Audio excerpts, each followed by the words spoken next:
Okay, I want to talk to those of you who are ready here about starting to do some comparison and contrast work with your primary and secondary sources.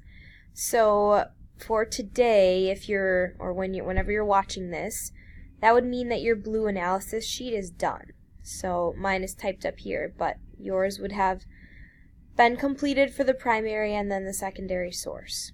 Okay? You're going to use that a lot today. So I want to show you really quickly the rubric for the writing that you're going to eventually do on this. It's organized like this. This is a 4, this is a 3, and then this is kind of the 2 or the 1 category. And I will post this on Google Classroom, but for the 4 stuff, anything in yellow is kind of what you have to do in addition to a 3. And then really, if you are missing some of the stuff for a 3, you fall into that 2 or 1 category. So let's just look at a 3 first, okay? I'm not going to specify for this how many paragraphs you need to write.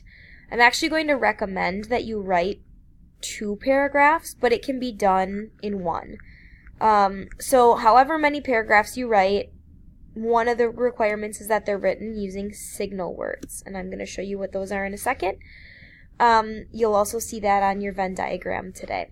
Another thing is that you have to include comparison details, which would mean things that are either similar or different about the context of the source, the audience it's directed for, why it was created, its message, and then the evidence of the pioneer characteristics.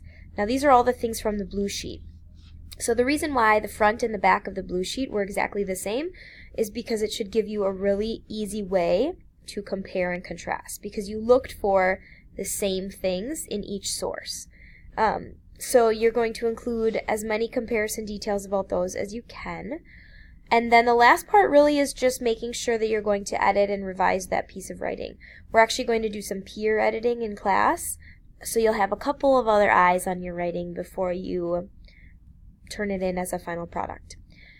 A 2 would be if you're missing 1 or more of these things up here. Now a 4, the additions are, the signal words I'm going to show you, there's a way to just kind of plop those signal words in your paragraphs, and there's a way to make the signal words help your paragraph flow and to use a variety of them. And so if you're able to use them in a variety of ways, that's one of the elements of making it a 4, which just is kind of better writing. Knowing how your sentences kind of fit together and using different signal words throughout your paragraphs. Including a thorough comparison of details about the same blue things or the same things on the blue sheet, but then also, if you're going for a 4, you're also going to think about how does the writing or the presentation of the information affect the audience. So for example, the secondary source that you read may be focused on one certain aspect of this person's life, and the primary source focused on a different aspect of the person's life, so that might impact the way the audience views this person, or it might impact the feelings that the audience has about this person. So you're really taking a look kind of at like author's purpose for that, and how the writing or the video or whatever you watched, how that affected you as the viewer or the reader. And then the other thing would be to also add in there which one of these 2 sources better shows the life of the pioneer. Like which one really tells the better story about what makes this person a pioneer.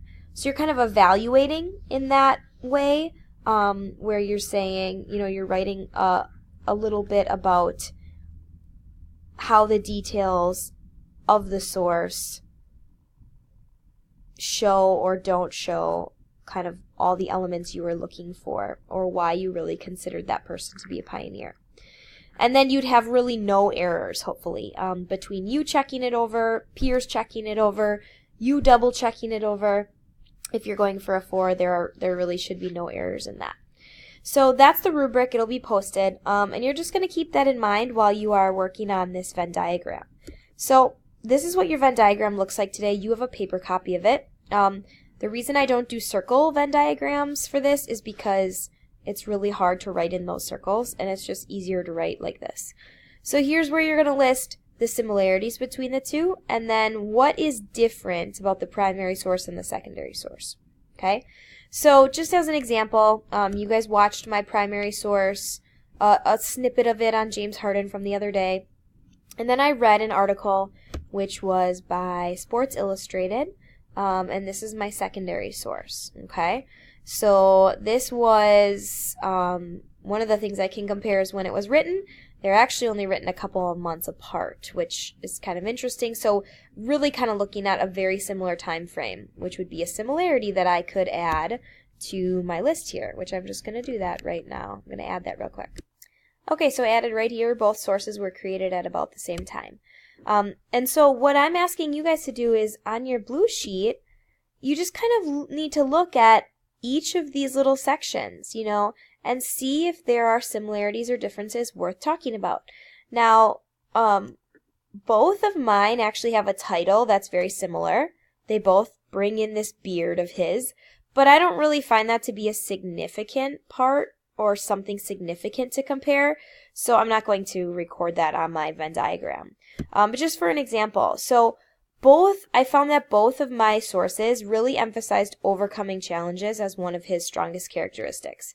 However, the primary source, and you guys saw this when you watched it with me, was really focused a lot more on him overcoming challenges in his youth. So the stuff with his dad and growing up in Compton and being a teenager that was out of shape and asthmatic and all that kind of stuff, compared to the secondary source that I read, which was much more about overcoming challenges during his early years with the Rockets and his issues that he had with teammates and how he got kind of roped into a lot of fame and being followed by the paparazzi, and that just wasn't his thing, and he had to figure out how to kind of get back to who he was.